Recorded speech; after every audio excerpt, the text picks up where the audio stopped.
clearly going forward acting as if he's flirting with me, and he's talking about the sad story about his wife. But we could do a whole scene, and no matter what he says, I can literally take it as he's flirting with me. So when you're in real life, the more you act as if someone is doing something, they will actually start doing it. So, Cheryl, you're telling us to fake it till we make it. Is that right? That's exactly what I'm telling right. you. That's exactly Double checking. Pretend like they like you, and one day they might. That's true.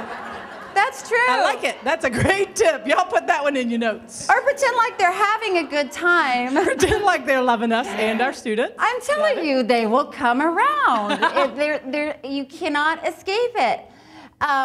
I work with one of the principals in Compton in LA, and she calls all of her kids, she's a principal for an elementary school, and she calls all of her kids scholars. None of them are students, they're all scholars. And she acts as if every one of those kids is dying to go to college, they're dying to have a great job, they're dying to do well in school. And she has made such a huge difference in her school with just not even the test scores, which have, of course, come up like 400% since she's been there. I know. Not a math major, Cheryl. Well, listen, okay. I'm telling you. No, 400% is fantastic. This is what I have to deal with at home. Why do I come here and like, but she acts as if they all want to be there. She acts as if they want to go to school, and I'm telling you, the kids start feeling like, I know that my principal expects this from me. My principal expects me to do well. My principal expects me to behave when I'm walking down the sidewalk. And they start doing that because that's how you're treating someone. You're treating them like that's what they're doing. And they actually start doing it. So that's one of the principles in improv is act as if.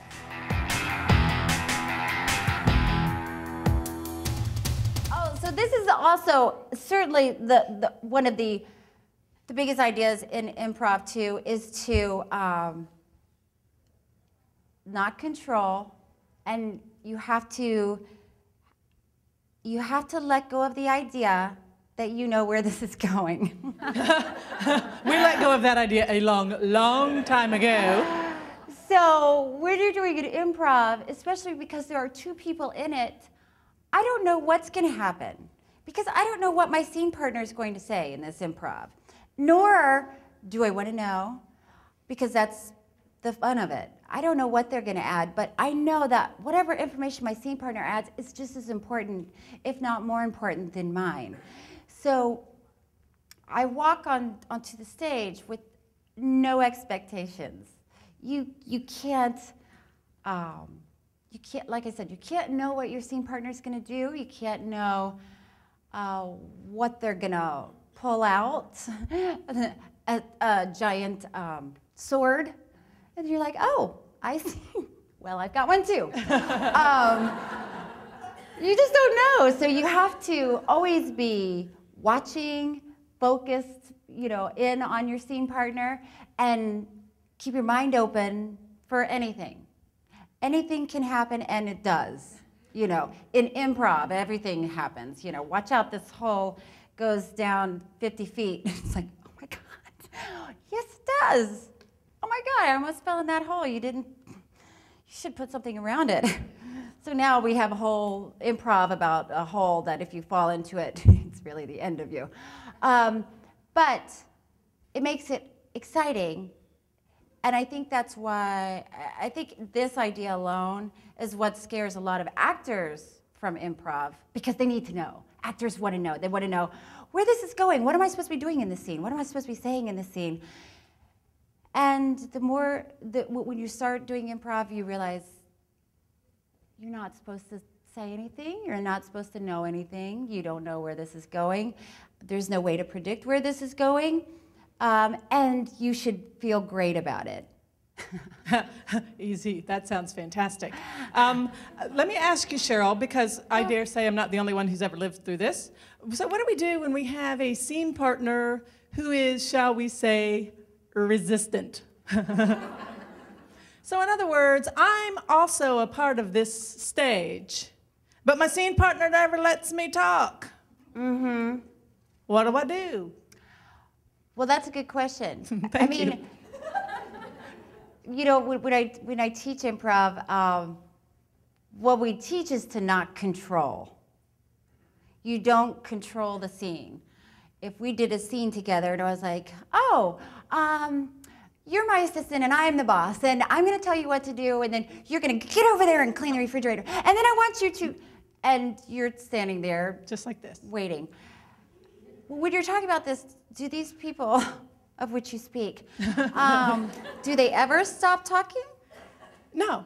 They never kind give of you... not. Here's what happens. Let me go back a step for those of you guys who co-teach, because collaboration is whether you co-teach or collaborate informally. But here's an example. You know, I might be asked to co-teach science, and I'm not actually a science teacher, so I walk into science the first day, and now I know to at least smile and act as though I belong there. Hey. Hey. Glad to be here. I'm glad you're here. And then you just start teaching your science, and because I don't know that much about it, I kind of just stand back here and go, huh, now that's interesting. Listen to that. Well, that's something. She knows a lot about her science, you know? And I don't even know how to, you know, make myself a part of the scene. Mm-hmm. And actually, I do, because I talk about co-teaching all the time, and it's not our central focus today. But that idea of how do I, in front of an audience, make myself more apparent as a part of the scene? Mm-hmm. Especially if I have somebody who's a little controlling, because we certainly do sometimes. But even just to have the gumption, you know, to walk right up and start doing something. Where does that come from? Where do we get that kind? You know, what's our entry line? What do we do? Well, personally, like what we're talking about, I would, like you're saying, I would start to do something in a very positive way. So say you're saying, we're going to get our beakers out. That's if I had a quarter for every time I said that. That's the only science I know is you got to use a beaker, or that's chemistry. Okay, it doesn't matter. Let's say we're going to get our beakers out. I would get a beaker and say, I'm going to demonstrate while you talk about this. I'm learning something myself. I've never used a beaker.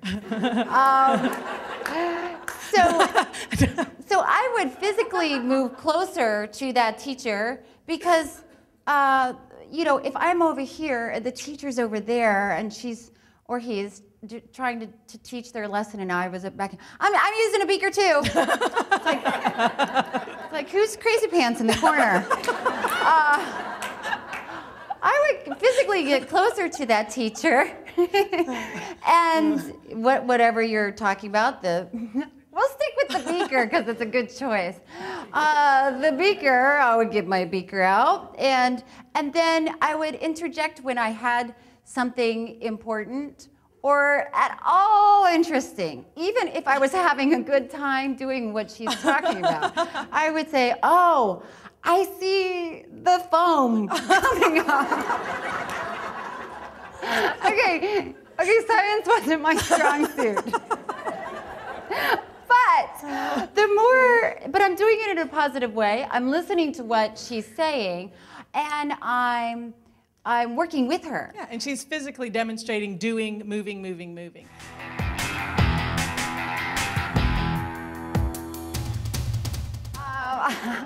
Well, that's actually brings me to another point too.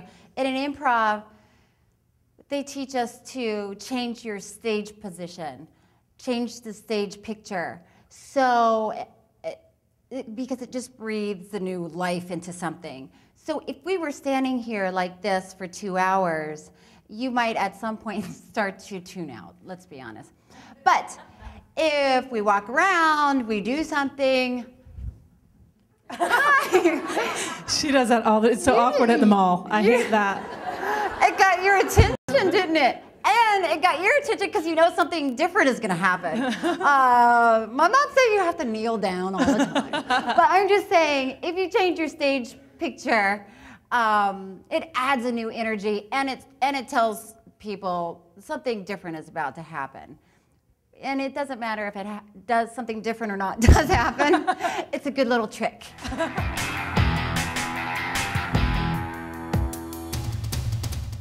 Oh, also talking about scene partners, one of the other major ideas of improv is you have to make eye contact all the time. You have to keep eye contact because there's no script. I don't know what you're going to say next. I don't know what you're going to do next, but I know if we lock eyes, we'll be on the same page. So say, you and I are locking eyes, right? I feel it. So we're connected. I thought you were looking over there. I'm not. I'm looking right at you. So let's say we're in a scene together. Lights up, right? Nobody's told us anything. We don't know what this scene is about. And I start doing something here, and then you'll join in. Yes! Oh, I love it when we play our tiny violins together. Yes! So now we have a scene about two crazy women that play tiny violins, but we're on the same page. And I feel like if we're connected, we're more likely to add information to each other, to agree on something. But if lights come up and we're doing an improv, and I'm over here, yeah, see, she doesn't even know what I'm doing. We're not connected. Now she could start with her tiny violin and I wouldn't even see it.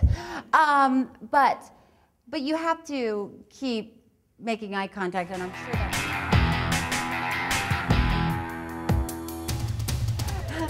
So, but the more you can, of course, you nod and you can repeat back what somebody just said. She's snippy. Yes, she is. I know. That's what I like about her. You're engaging and you're adding information. And like you were saying, conversation enders are when you're saying, yes, but. It's like when you're saying but to somebody, they go, oh, I see you've got a nice dog, but she's ugly. Well, yeah. I would like her, but she's so annoying with all the barking. Oh, right. Let's say you're talking to a student, you say you're talking about the capital of Florida, and they say, well, it's Miami, and you say, you know what, I understand why you might think that because Miami is such a large city and people associate that with Florida. Actually, the capital of Florida is Tallahassee. So let's think about that for 1 second. It's a different conversation than if someone says, the capital of Florida is Miami, and you're like, no, it's not. It's Tallahassee. Watch out for the... That was a good callback. Watch out for the hole. It's right here. And very good listening. You belong in Hollywood. But that, so that person who said the capital of Florida is Miami, if you respond in a way that is not saying, that was so dumb. Miami, are you kidding me?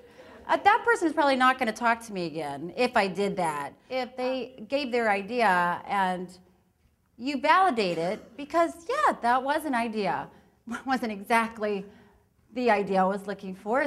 It's not the capital of Florida, but you know, and you continue to discuss it, but you let that person know it's okay. We're not always going to have all the right answers. You're going to know something that I don't know, and that's what's good about it.